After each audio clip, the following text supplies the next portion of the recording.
Okay, so uh, this is the next to the last class, and this class is going to be concerned with Kaethe Kollwitz, and I want to remind you for next week to send me two images of either Sheila, Klimt, or Kollwitz. So the two images could be two of the same artist, two images of two different artists, or it could be images of that I did not show of those two artists, those three artists, two images that I didn't show, but limiting it to those three. Do you have a question about that? Carol, you have a question? No? No? Okay. So, how many of you saw the exhibit of Kollwitz at the Museum of Modern Art?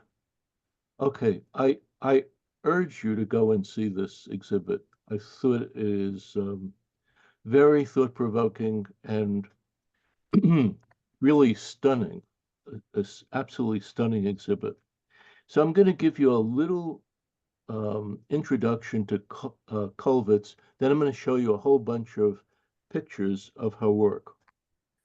So Kaethe Kollwitz, born 1867, lives to 1945. Okay, and she lives her whole life in Germany. So it's not like she flees or she departs or they throw her out or they imprison her. She lives her whole life during that whole period in Germany. So I've thought about her work for a long time, and I have different thoughts about it, which I'd like to share with you. There was uh, an article in the New York Times, a very long article about this exhibit. So have you seen that article? Yeah. Okay. So my take is a little different than the article. So um, I hope you'll enjoy this, or I hope you'll relate to what I'm saying. So the first thing is that there is a curious difference between the great power of her work and her popularity.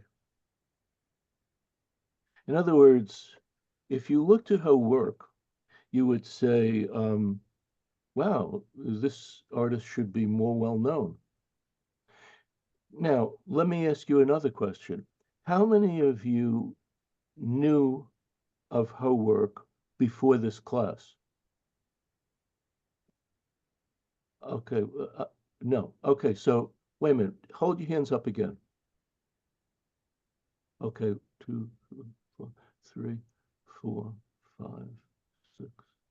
So I would say we're about 7 out of 20. No. Okay. So years ago, when I taught a class in drawing, um, life drawing, if I was going to show her work, I would ask the same question, and instead of it being 7 out of 20 didn't know her, it was like 12 out of 20 or 14 out of 20. Now, the classes that I taught had more women than men. And I think that that is true generally in art school. So the next question that I would mention to the students, especially to the women who were students, was um, this is a very striking and amazing woman. How is it that you don't know her? And bewilderment, no, difficult responses, not good responses, not cogent. So then, more recently, when I was teaching, someone would say to me, a woman would say to me, well, why is it that you're asking the women about this? Why not ask everyone? Why are you just asking the women? So I said, well, you know, I could be mistaken, and maybe this is a chauvinist point of view, but it would seem to me that a woman would be very proud of another woman who is a strong woman. Okay, that's what I would think. But that didn't go over very well. So we're still left with the same question. So Kaethe Kollwitz is not a cult figure. Okay.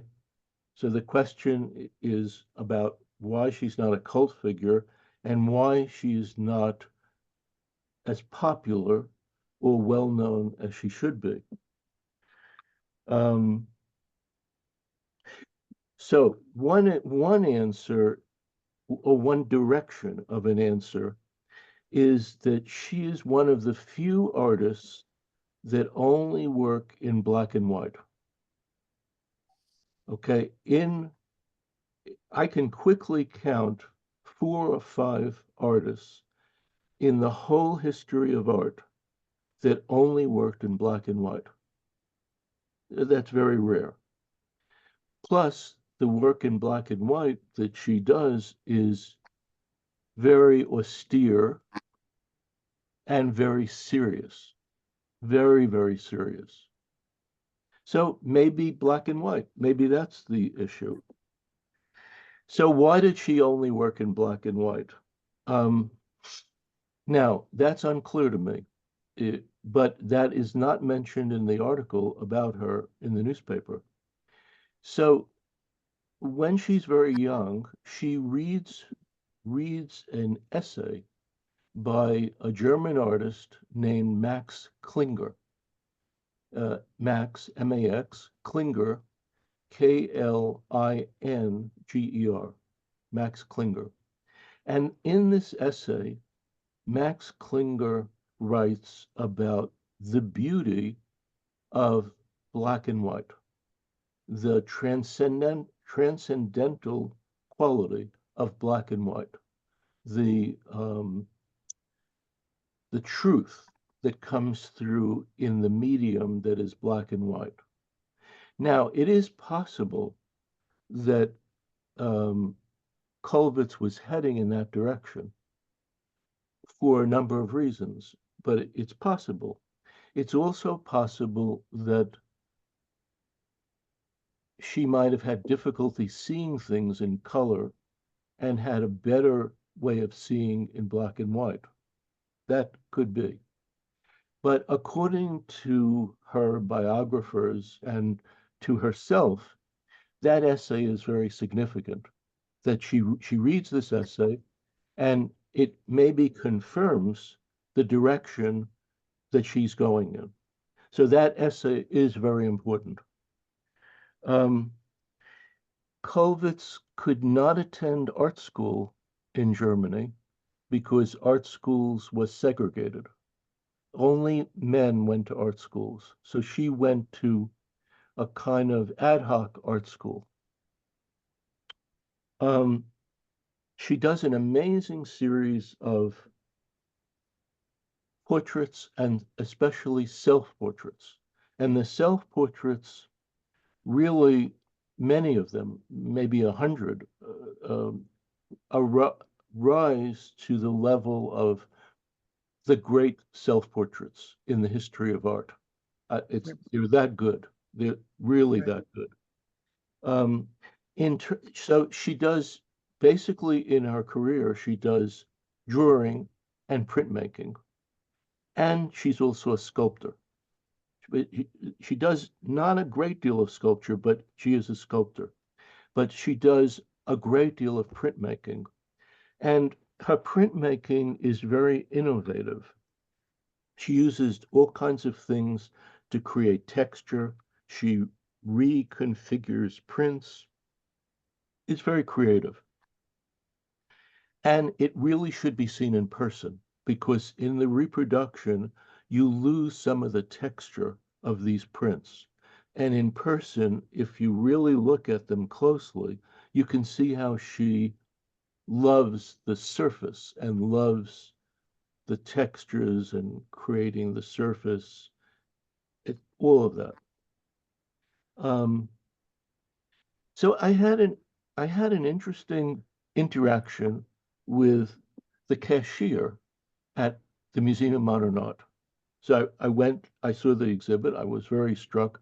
I went to buy the catalog, and there was a lovely woman there who was selling the catalog, um, extra thin, and maybe hired by the Museum of Modern Art for a certain kind of look that they have. So I was looking at the woman and I was looking at my catalog and the picture on the catalog. I don't have it in front of me. And I said to this woman, um, this is a very unusual museum to have this exhibit. And now it's possible that the people who are hired there take courses in how to respond to people. You know, they are told, you know, if someone attacks the museum, just make nicey nicey and they'll go away. So she says nothing. So I say, you know, did you see this exhibit? And she said, well, I didn't see it yet, but I'm going to. And I said, so she says to me, why is it so a surprise? So I turn back and I turn back to the bookstore, which has been supplanted by all the latest knickknacks. And I said, you know, this place is kind of slick. You know, this is a slick place. Well, she then put on her magic eyeglasses and didn't make great contact with me. And this went on for a little bit. And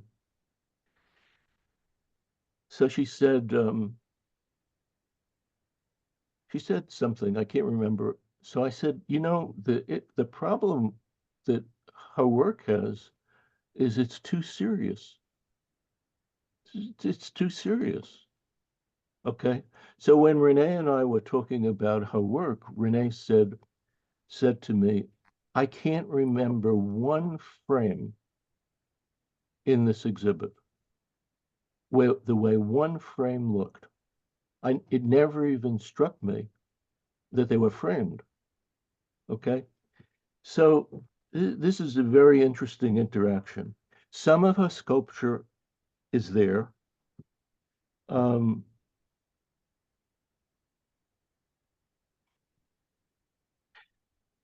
okay, so let me show you some of what her work looks like. Um, Are you recording? yes, it is being recorded. I didn't see the got it thing. I'm pretty sure. It is. It is. Carol, it is. Yeah, okay. Okay. So, um, okay, so she does a series of self-portraits drawing mainly prints. And she draws extremely well, and the self-portraits are very striking. Um, now, you could say that there are a few different directions in her work. The person who wrote the article in the New York Times, who I think has a nice reputation as an art critic, she wrote about the feminist side of Kollwitz. In other words, she wrote about that Kollwitz was an early believer in women's rights and that that's the way she saw her work. Um, now, I think that's true, but from my end, um, oh, then there's another point of view about her, which is that it's not about the um, pursuit of women's rights, but it's about the pursuit of the poor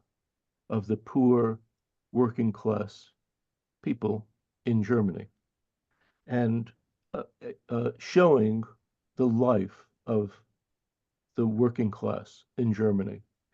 Her husband um, is a doctor and very devoted to medical for the poor, and they live with the people that he cares for. And she takes this up as a cause. So you have those two things already, the women's direction, feminist direction. Then you have the second one is not necessarily in that direction, but a cousin to that, which is working class poor. It, my feeling is that the strongest of her work is the work where she's just looking, and it's not based on a cause. It's based on form and on seeing people, seeing herself. So, you know, you one could argue which is true. Everyone is going to have a different point of view. And I'm not necessarily sure that my point of view is super correct, but um, it's correct for me. So the work, if you go there, the work that seems to me to be not the strongest is the work where she's espousing socialism or causes. And the work that seems to me the strongest is very internal and personal.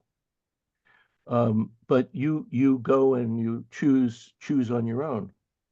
So so the interesting thing about these self-portraits is that they're done in very different mediums, and that's very difficult.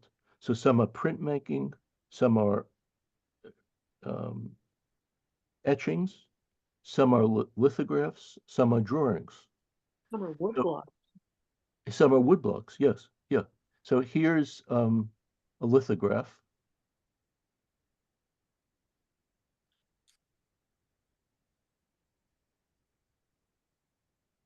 She would be a member of New Objectivity. Um, and um,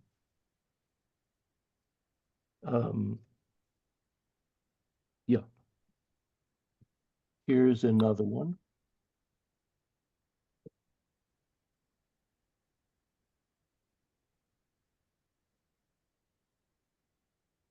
These are incredibly serious.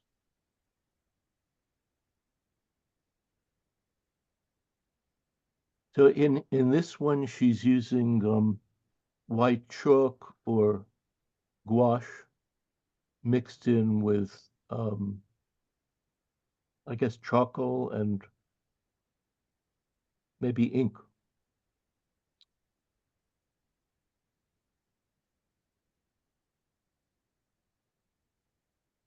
This looks like a drawing or a lithograph.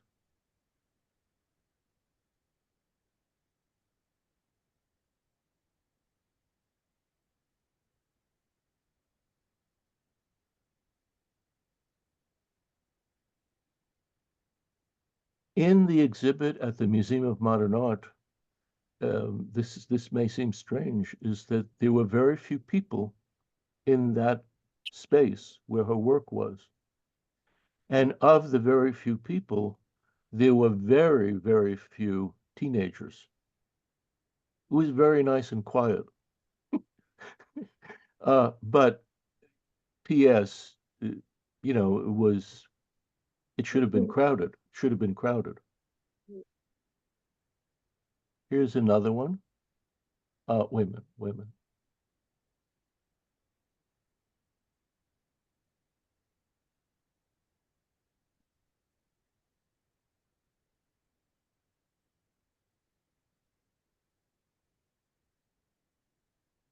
So, in terms of the public and imagination or the public understanding of art, um, she's not a cult figure.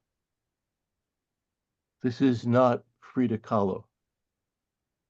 Uh, I really admire Frida Kahlo's work a great deal. I love her work, but this is somehow different.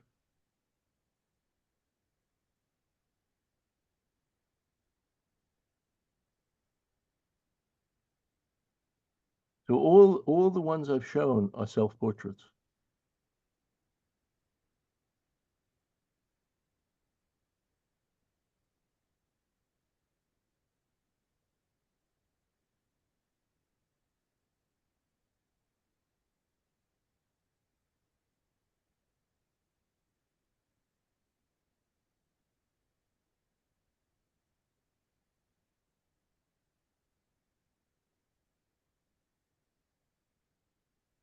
I used an expression a week or 2 or 3 weeks ago by George Oppen, which was something like truth is also the pursuit of it. And I think I think her work would fit right into that.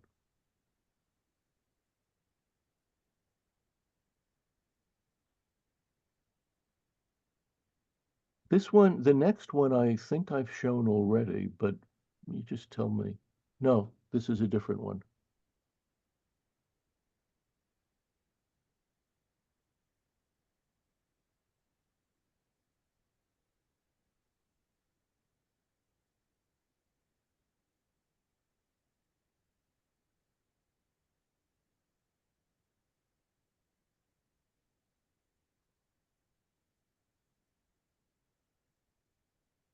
This one, um, I believe this one is quite small, and this is a detail.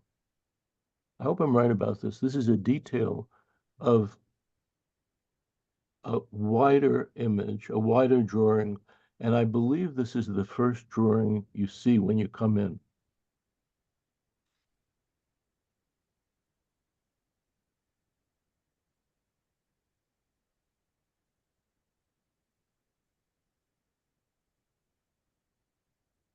I think what I like about these a great deal is that it's not a cause. It's just something, just looking, trying to understand, but either it's because of her skill and ability, or it's because of who she is and what she looks like, is it feels it goes deep into this person.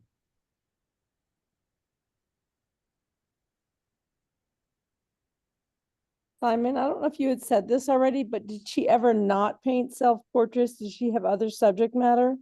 Yes, yes. Okay, I'm coming to that. sorry, okay. Yeah, yeah. Okay. No, no, that's a good point. I'm coming to that.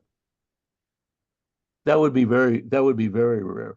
I mean, in art. I mean, I just started with this because I'm just very taken with these.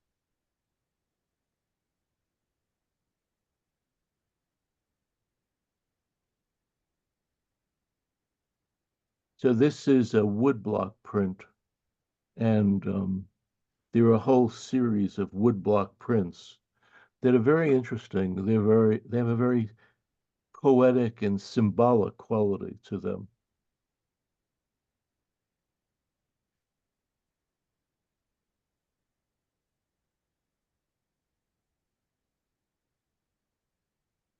Oh, I have a book of letters that she writes, and it is a very interesting book. You can get this book, and it's letters about her life, her art, her thoughts, diary entries, things like that. And um, it also contains a lot of drawings and prints. It's a really nice book.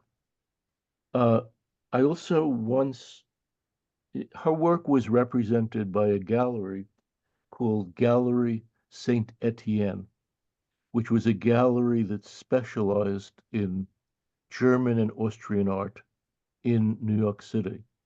And once when I was there at an exhibit, a woman was came to visit, and this woman is an author, and she was trying to interview or trying to speak to one of the owners of the gallery. And for some reason, I'm drawing a blank on her name, but she wrote a book called Stones from the River. Does that sound familiar to anyone? Um, and I can't remember her name, but the reason she was there is that she was writing a book on Kollwitz, which I assume she's not finished with. Ursula She's Hege. a German woman. Ursula Hege. Yes, Ursula Hege. Do any of you know her writing? Okay, well, she's a very good writer. Okay, so this is another one. I think this is a repeat.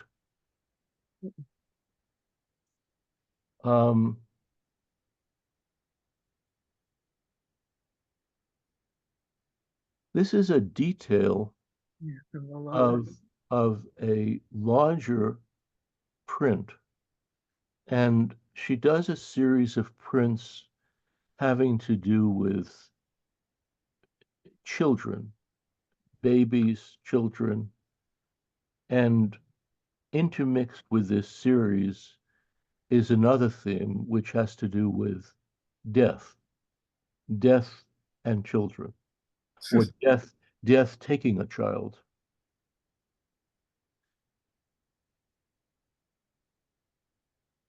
So you can see in this print in the drawing that the tones are mixed in with a linear framework.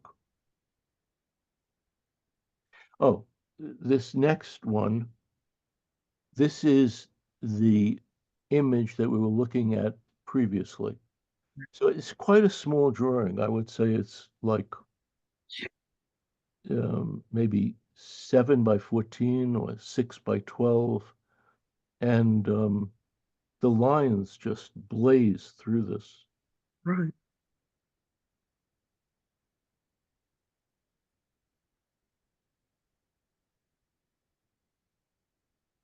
This is a self-portrait.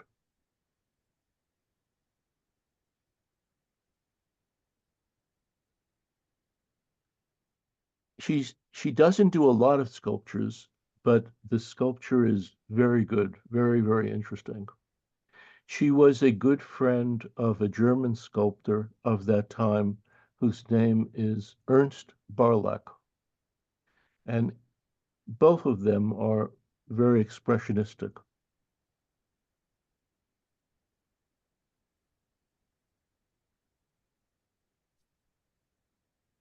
This print, the one that's coming, could have been the strongest print in the whole exhibit, or, you know, maybe one of three pieces that were the strongest.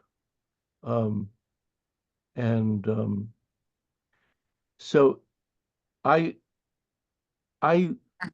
discovered more things seeing the exhibit, but the last period of time, the last day or two, have been very discombobulating. So I couldn't add these. You can't just add them. You have to do a few other things to include them. There are interesting images of this piece in progress. You see how she develops the forms, how it starts out, the direction it goes. Some of the prints have color in them, very muted color, but it is a color. This is not very large, but it is like just so powerful. Did she name her drawings? Did she what? Her drawings. I'm sorry, say it again. The title, her drawings. Yes, I don't remember the title of this, but I just don't remember it. But this is part of a series of death taking a child and a mother's response. In a way, they're incredibly contemporary, given what's going on in the world now. I just saw Kathy.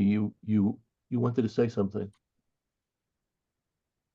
Oh, it wasn't me. Was it another Kathy? The other Kathy? No, you. Oh, It no, says- I'm it sorry. says- It says you raised your hand. Simon, I'm sorry. That was a mistake. Oh, Sorry. okay. Yeah, does someone want to say something or have a question? Yes, you mentioned expressionism, but at the beginning you mentioned new objectivity. So how do the two fit together? They fit together, but it's unclear how they fit together. Like Otto Dix is very expressionistic, and he's new objectivity. The whole definition part is somewhat fuzzy. And I try to say that. I try to say that it's my definition, or it's inconclusive, or it's not a computer. But she does straddle the fence between expressionism, clearly, and new objectivity in the sense of very hard looking at something. Um, Frank Horton, what was the expression you used earlier today? Oh, what was it? Was it locked in experience? Locked in, locked in. Yeah, we were talking about something, and Frank said maybe it was about the pictures of mine that he visited.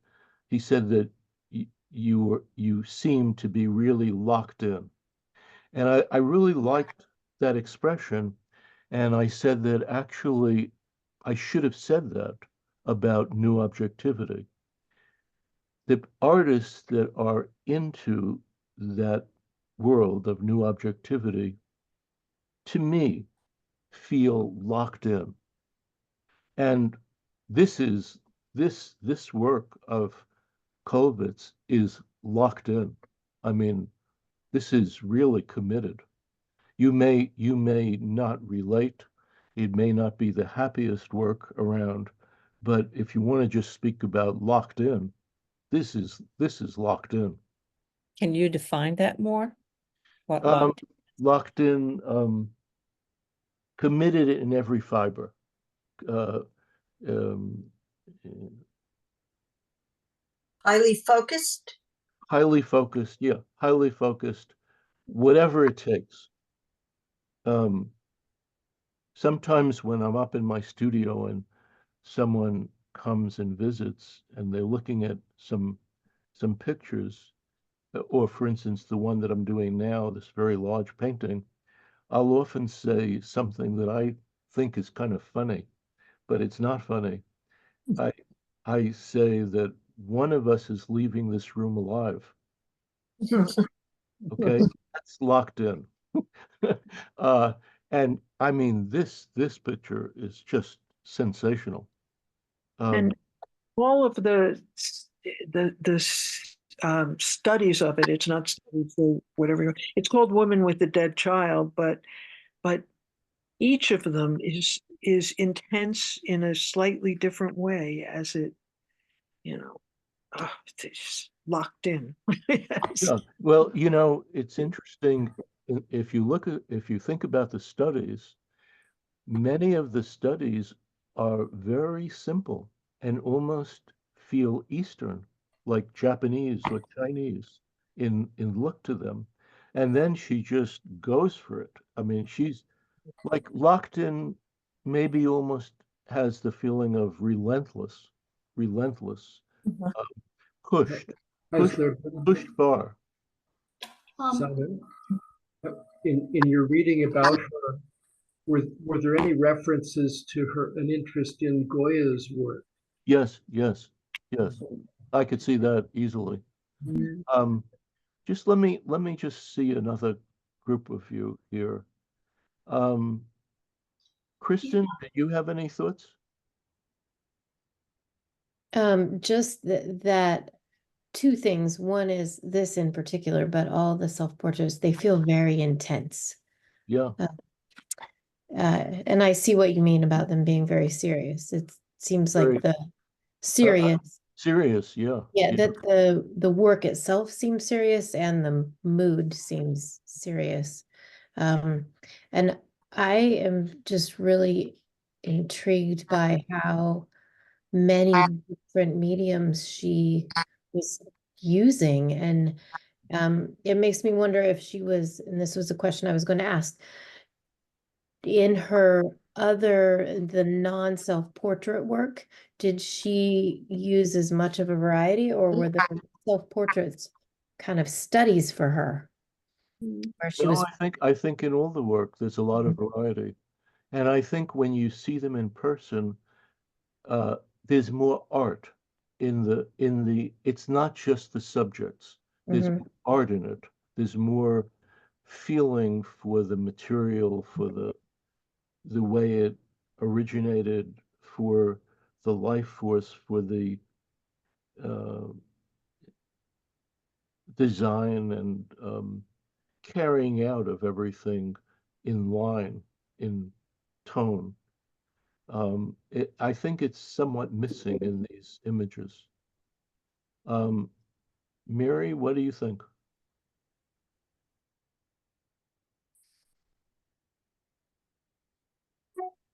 Yeah, it's just so painful to see. It's so beautiful. It is painful actually, and it is beautiful too. So that's a dichotomy. Um, Yeah. this one coming up uh, was in an area at the museum where they tried to convey the sequence to get to this image, and they showed attempts that were the beginning, pursuit of what ends up to be this. And there must have been about 10 different images, 10 different plates, and she ends up with this. Um, there's a kind of bluntness or brutishness, Brutish quality.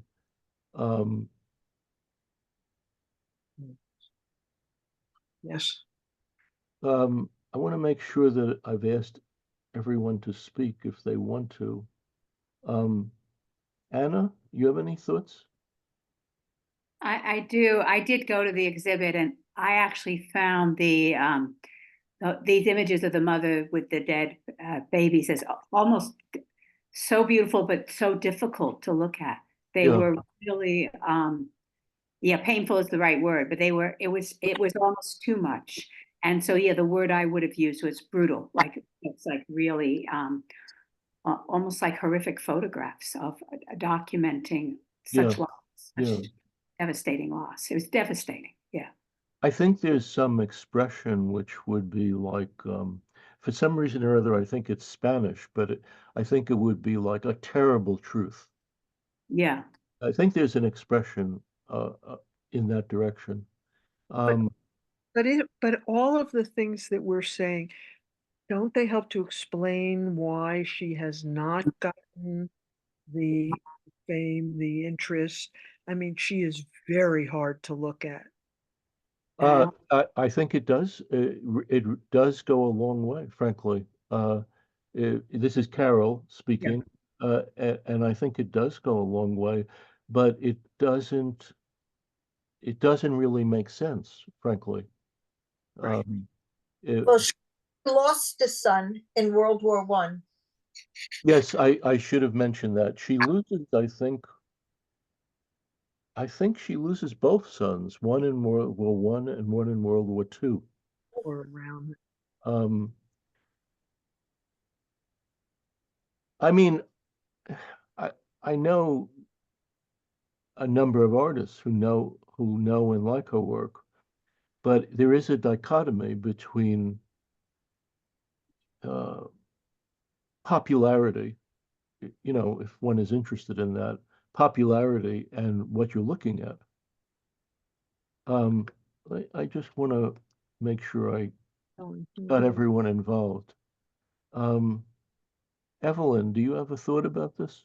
Well, I'm actually wondering what the subject is in this work. Is she sharpening a blade or cutting something? I Yes, can't quite yes, tell. yes. However you pronounce Opening the site. scythe, Is it scythe? Okay. Scythe, and I guess She- it almost seems like this woman and the scythe are one. It's Well, very they she's performing something on it. It's like she has a tool in her hand, that yes, small yes, thing. yes, Sharpening. yes. So she's sharpening it. Yes. Yeah. that- Yeah. I think so. Yes, yes. Um, but besides this one, um, any response to either the work or my introduction to it? Evelyn, Well, the heads are very large and very muscular as opposed to the almost destroyed quality of the face. yeah, So that's an evidence of, expressionism in this work, because she's foregrounding labor, I guess you would say. I'm not entirely sure what you mean, but it reminds me of something I forgot to say. Um, so in those discussions in my class when I was teaching drawing, um, we were batting this all around about is it important for women to feel a connection with her? You know, that whole thing. We were batting it all around. And so then I said, I just remember this. I said that, maybe one thing about this is that her work doesn't appear, quotes, feminine.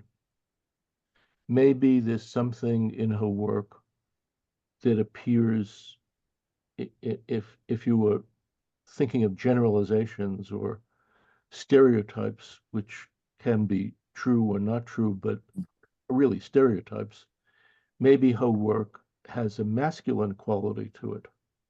And I got the sense that people were thinking of what I said and debating in their head whether to agree or argue with it or whatever. And at that time, I had a young student, a young man who was kind of curmudgeon like, and he got very agitated, and he said, "No, you're mistaken. You're mistaken," meaning me. So I said, "Well, how? How am I mistaken?" And he said, "No, all of these pictures are very feminine. They are very feminine. This is a woman looking at life and at children and at people, and it's clearly a feminine point of view." I thought that all of that was so interesting. I mean, I'm not saying I agree, I disagree. I'm just saying the interactions was so interesting. Um, let me just one more from just looking at people. Bruni. Hi.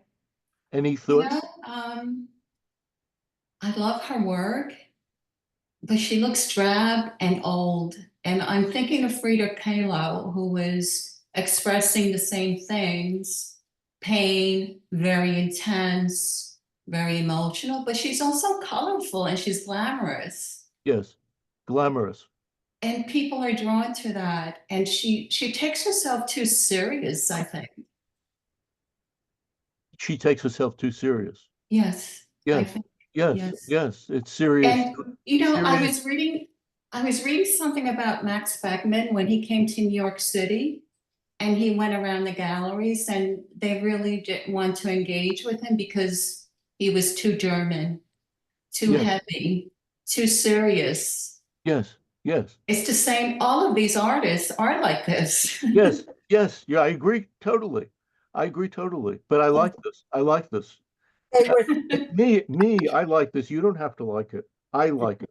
It's not, I'm not making a right or wrong thing here, but I Right. find it very interesting. The difference between those two women is incredible. well, she was the product of two wars, or the recipient of the aftermath of two wars, and that makes a difference, I think. With Frida Kahlo wasn't there war in Mexico also? There were things happening in Mexico also. Who was speaking just before? World wars. I could not hear who was speaking. Oh, I was. No, before you, with you. Oh, Rita, oh. Rita. Oh, Rita. Yeah. Yeah, that's true, but I'm not sure that's the whole thing here. Anyway, let me just keep going. Okay. So after this is this one. This one had a second figure in it. This is a little cropped.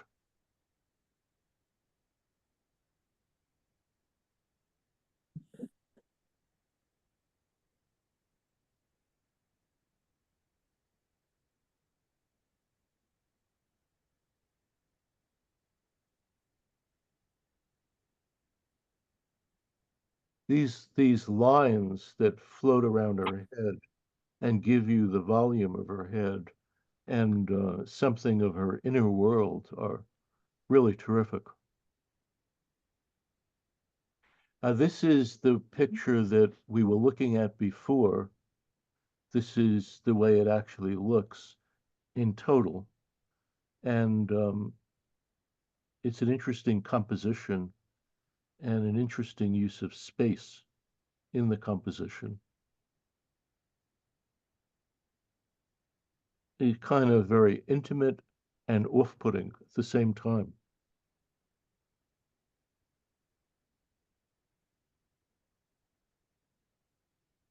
Reminiscent of Goya. Yes.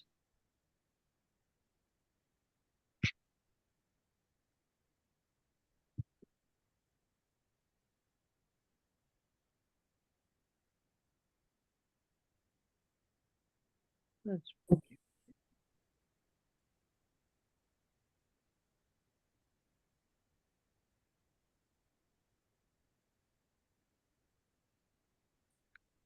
her drawing is amazing.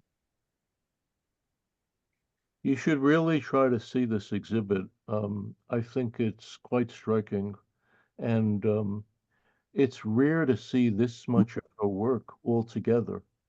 There are few Kollwitz museums in Germany, but I think maybe 10 or 20 years ago, there was a show of her work at the National Gallery in Washington. In this exhibit, there are, I think, only two pictures that are primarily in color. This is what she looked like.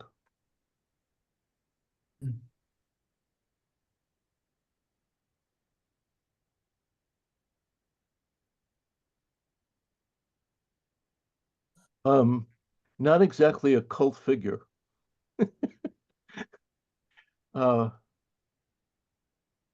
This is another picture of her.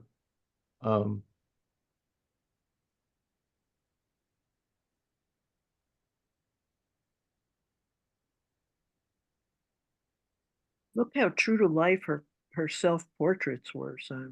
Yeah, oh yeah, yeah.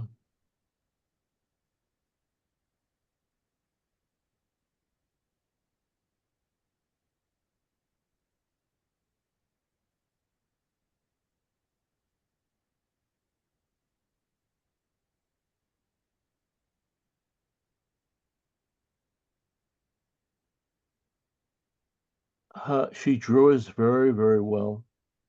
And I can't emphasize enough that it's extremely rare for an artist's work to be totally, well, 99% in black and white or in without color.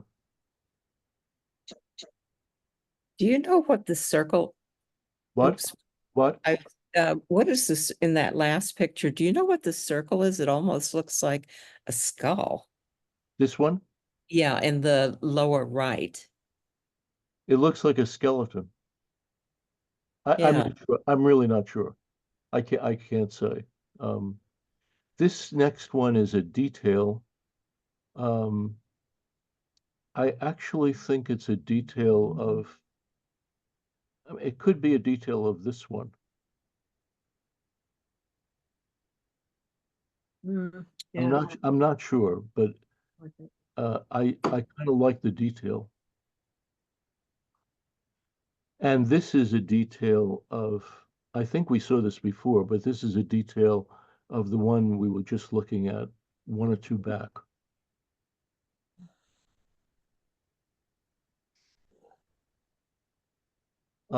This next picture drawing was in the exhibit.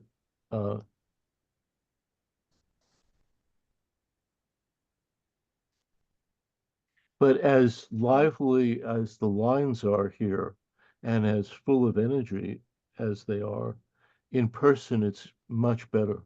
So very full of life.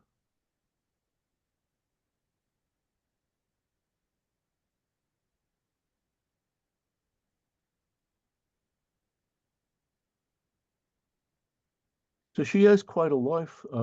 She isn't accepted or couldn't go to an art school, and her work is completely her own. Um, this is an interesting sculpture.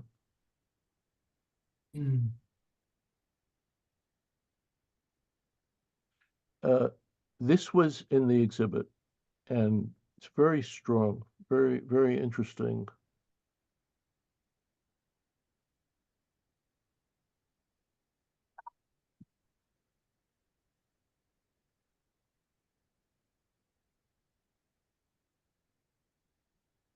This is her in front of a drawing of her drawing.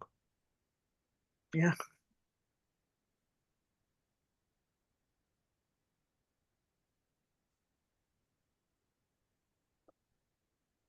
And I think this might be the last one that I have here. If I was very technically gifted, I would have put up a few images that I saw in the exhibit that I photographed. Renee put these images, many of them, on Facebook, and I'm going to share that file. So if you're on Facebook, you should look for it, or maybe there's a way that you can just get on, put my name in, and you'll see them. Maybe later this evening. This is the last one. And I had a curiously perverse thought that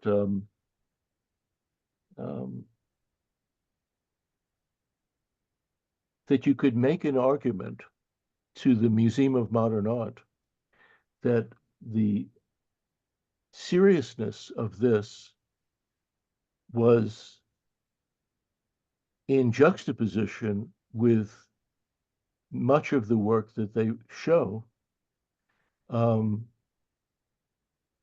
avant-garde. That she is in some ways the avant-garde because she's going against what's shown there. I don't know if they get that, but you could make that argument. Anyway, I'm curious to hear your response to this. So if I just, don't want to put you on the spot, but and if you have nothing to say, then just pass. But if you feel like jumping in, be curious to hear your thoughts. Kaethe, Furamasca. Yeah, well, I have work for a while, I knew her work. I knew I need to learn more about her, the person, but I feel like everything that everyone said, the intensity, I disagree with that person who in the other class who said that it's feminine. Maybe the subject matter was feminine, mothers and children, but her work is anything but feminine. It's very I guess, like you would say, in your face, raw, no sentimentality because it's black and white, no color. So it's very I don't know, just raw emotion, I would say. That's feminine. When I had the interaction with the young man who was in my class, my first thought was he was pulling my leg, or he was trying to be cantankerous. Mhm. My second thought was maybe I'm mistaken. Maybe he's right. Right. I couldn't quickly identify what I thought, but I think I agree with you. Yeah, I think I agree. I guess I'm thinking in terms of the stereotypical way of thinking of femininity, softness, frilliness, weakness. So Yeah. it's at that. Yeah. In terms of, the feminine or the relationship of a mother with a child, that type of intense love, yes, that's if that part is feminine of her work, but not the nothing superficial at all. Well, now I remember something else about this. He went even further to say that this work could have only been done by a woman. Mm. His statement was very interesting, but I think a little bit of like a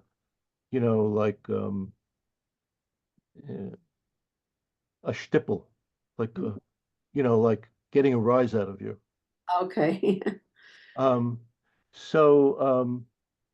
how about Frank Horton? What do you think? I don't know. I almost feel that she's engaging with the question of what's the value of art in kind of in her work. Say that again. I kind of get the sense in some way that she's engaging with the question of what's the value of art, like in the face of such suffering. And there's something I feel like she's almost wrestling with. In other words, she's trying to give a kind of new definition to what art should be.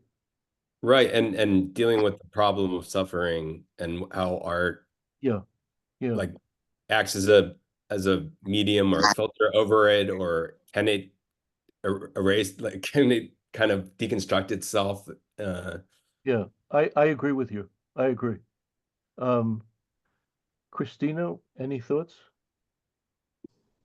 Well, I mean, I think, yeah, there's a boldness in depicting grief without, I don't like the word serious. Well, the word serious feels sort of pejorative to me, like we're not supposed to be looking at clowns, right? Life has suffering, life is serious. Life has its sober moments, and I think she takes it head on. I think the close cropping of some of these works is a confident move. And Yes, saying, I look at agree. me, I'm going to look right at something. I'm not going to flinch. you don't flinch either. Yes. So there's strength in it. Did you know her work before? Not at all. It's been on my list to go to MoMA, so now I'm gonna So isn't add that it up to my list. Yeah. isn't that interesting? You're in my discussion. You didn't know her work. Okay, No. that's very interesting. So Kathy Dawson, you have to unmute yourself. I love her work. And I've seen it before, and I've read a lot about her, and I don't know why anybody says it's not feminine. Right. I think it's very feminine, but I see courage in her Yes, and yes, caring for the underprivileged and yes. showing things that most people don't want to look at. And that takes a lot of courage to do that because she has to look at it in order to paint it. Well said. Well said. Actually, very well said. Yeah, yeah, I agree. Let me see, Ron, Where's Ron? you have to unmute yourself. Yes. I'm thinking of Felix Nussbaum and his also unflinching look at mortality, and that she, in her way, is doing something rather similar. You say from the context of working with the poor and her husband being a physician to the poor. I'm also sort of fascinated with this notion of the obsession with self-representation, with self-portraiture. And no, Beckmann showed himself in many hundred, something like 100 self-portraits, all in separate guises. Hers are less variable, but just what it is that might compel an artist to do repetitive self-portraiture, the certainly not lacking for other subjects. And it may be that in consideration of her own mortality, that this was a way of preserving herself. Yeah, that's a very interesting point. It could also, Really interesting. sorry, it could also be some partly practical that she couldn't get a lot of models. Yes, that's true. Jim, what do you think? Astonishing, riveting, disturbing, great. I can't wait to get to MoMA and see all of these in person. The woman at the cash register was on the far left. Was on the far left, and I know what you should say to her. You should say something like,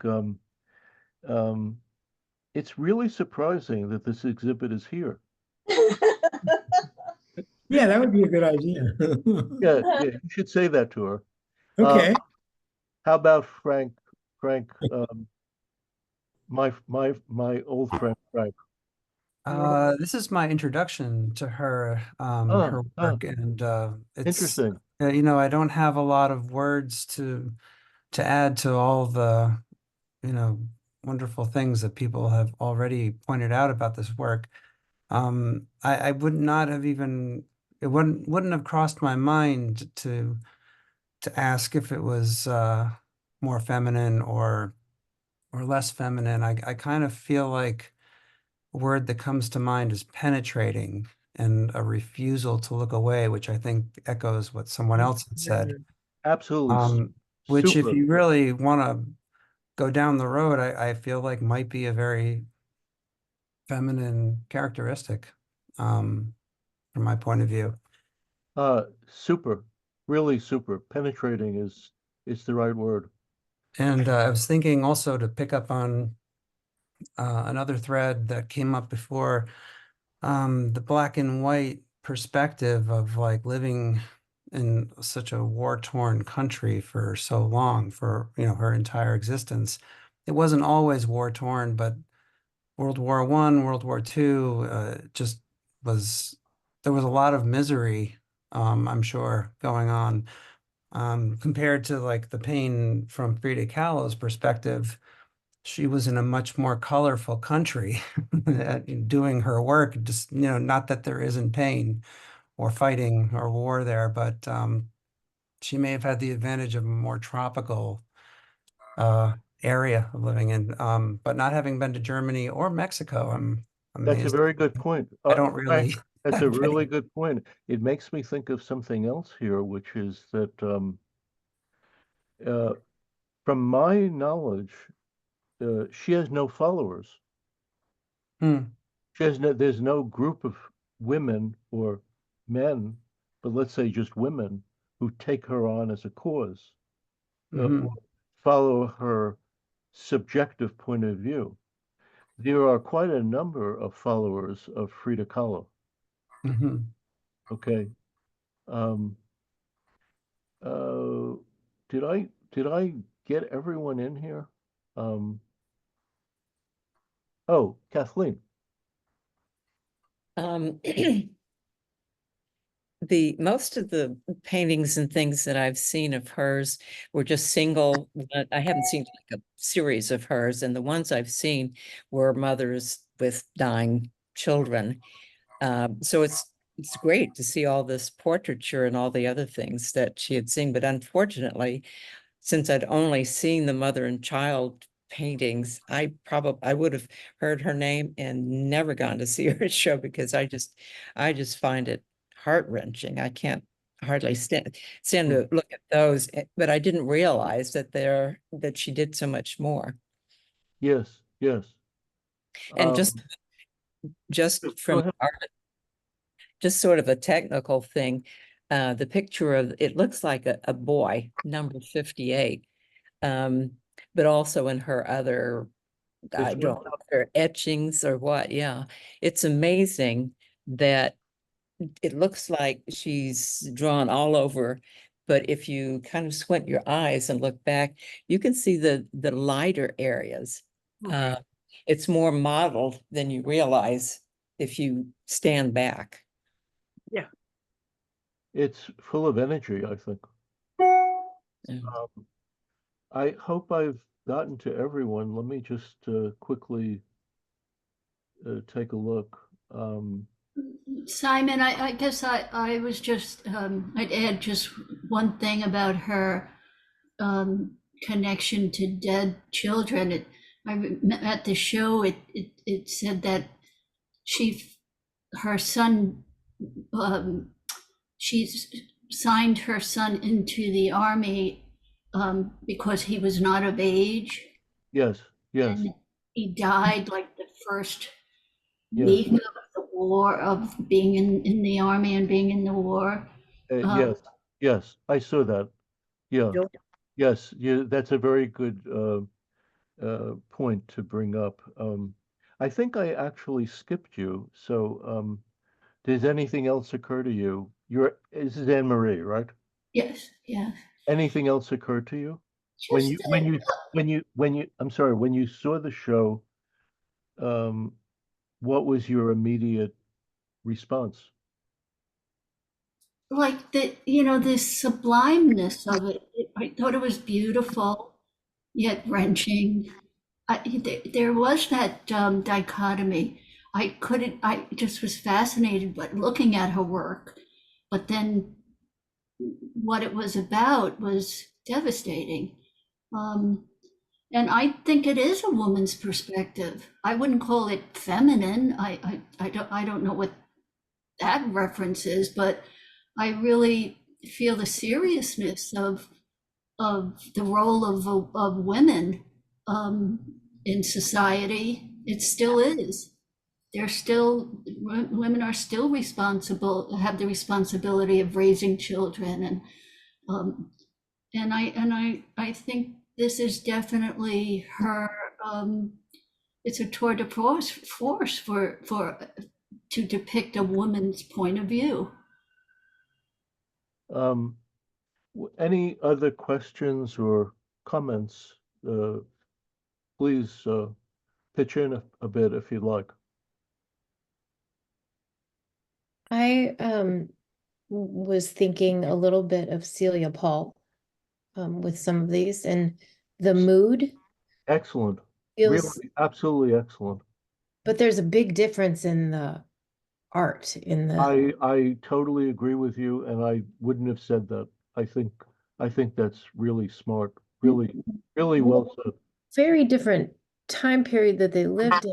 But what was, does Celia Paul have much of a following? Because her, and the mood's a little bit different, but there is a feel that's Yes, the same lines. I think you're absolutely right. And it makes me think that in this last assignment, let's just expand it even more. If you use one of these artists like Kollwitz, Klimt, or Sheila, if you want, you can compare it to one of the artists that we studied already. So that will open it up a bit. But I think you're right. That's excellent. Um, Well, Christine, it was also oh, just making, oh, sorry. go ahead. No, you go ahead. Well, it was also making me think a little when I was thinking of Felix Nussbaum also when Ron mentioned Yeah. him.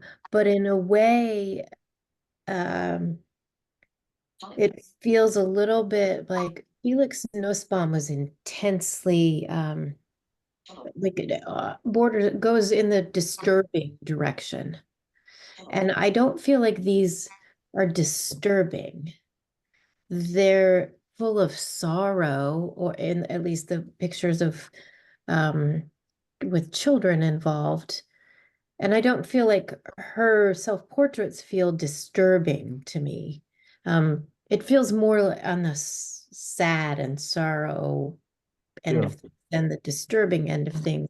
And I wonder just if human emotion, that's harder for people to take up. I found myself welling up immediately when you showed that picture of the woman with the child in her arms, um, and maybe different people respond, and sorrow is a harder emotion to look at and sit with, and being disturbed. I don't know. I, for Kathleen, this is my take, but everyone is different in terms of art. My take is that if someone shows you so much, uh, this is great. This is not wallpaper. This is real. And um, the artist is putting a mirror to you and testing you. How are you going to do when you see this? The artist is trying to shake you up or to try to reach some inner part of you that connects with this. And the, maybe the difficulties are because they've reached you. Oh. Yeah. I But don't want to be reached there. yeah, no, I understand. But from my end, doing the art, so much of what is contemporary art looks like wallpaper. Okay. So you can just walk right by it. And the idea is it occupies a certain space on the wall, but doesn't engage you. Yeah. She's saying, you can't look away. You can't look away. I am not going to let you look away. And I I find that very impressive. But um, maybe it's more connected with literature, like really good literature is saying something similar. You know, the problem with art is that you have to put it on the wall. In literature, you have a little book, it's like this big, and you put it in your bookcase. Um, this seems like a good place to end, unless someone has something crucial to say. Simon, Ron, we started off. You're tempting the fates. We started off talking about synchronicity, meaningful coincidences, and as I left my chair for a few moments because what happened is that I saw a coyote pass in the field outside my windows here. Really? I've seen the coyote before, but this time he's clearly wounded and was limping, and one of his rear legs didn't appear to be operating very well. Wow. But with great energy, he propelled himself up across a downed tree. He seems to have still a lot of life force in him. But we're talking about mortality and injury. I'm very struck by it. I assume you're not in Washington. No, I'm in New Mexico. The other thing I wanted to say is I have others may have a better recollection of this, but there is an etching of Kronos eating his children. And I have a feeling it's by Goya, but I could be mistaken. Goya. And the placement of the characters is very similar to Kaethe Kollwitz. Yes. It's a terrific piece of art. Yeah. All right. So I think this is a good point to stop. The best thing you could do is to choose the images and send them to me, and then write afterwards. Okay. So the best thing would be to send me the 2 images. We've added the other part tonight, which is one of these 3 to one of an artist that we studied already, which I think will be interesting.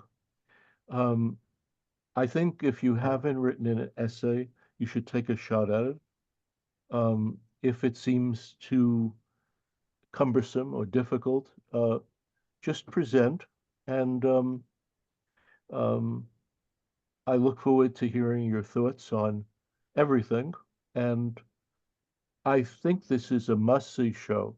So if you're living near New York, you really should see this. And you should remember that the cashier is the one on the far left. So we'll see you next week, okay? Okay. Okay, take care. Bye. Take care. Thank you, Simon. Okay. All right. Thank you. Good night. Okay. Bye-bye. Good night. Bye. Thank you. Good night. Yeah, terrific. Goodbye.